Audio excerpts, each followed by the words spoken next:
My name is Leo Nistler, born in Federal Dam, Minnesota. I'm the eldest of the 6 children. Next one to me is Joseph, called Joe, who's 2 years younger. Then comes Paul, another 2 years younger. Then Marianne, first of 3 sisters, who is another 3-4 years younger. Then my sister is Cecilia. Then Aggie or Agnes in Houston, Texas.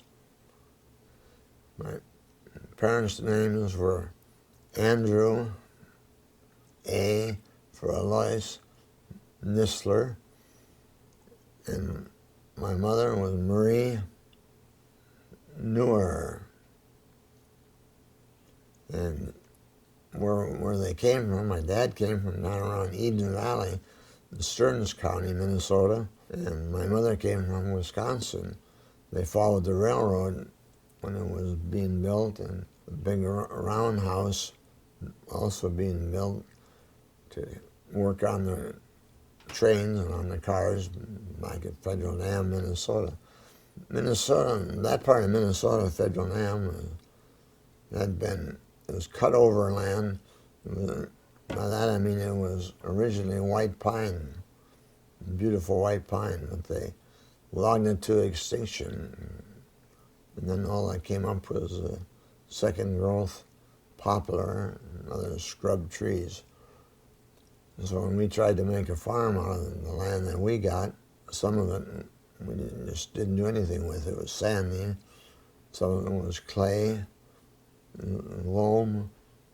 But we could grow good hay and alfalfa, and could grow some grain, and grow a lot of garden, which all of us needed quite a bit of, particularly in the hard times of the so-called Depression era. We think of the cold winters. It's one of my less favorite memories. 40 degrees below zero in a house poorly insulated, linoleum floors, which were mighty cold, and no electricity. So it was a while before we even got radio. When we did, the radio was one that had a big wet cell battery like a car, and then a lot of various other batteries, dry cells. And we didn't have any way to charge the battery, the wet cell, so we had to take it to town to the service station, and they would charge the battery. And when we had a program on at night, when we usually listened to it,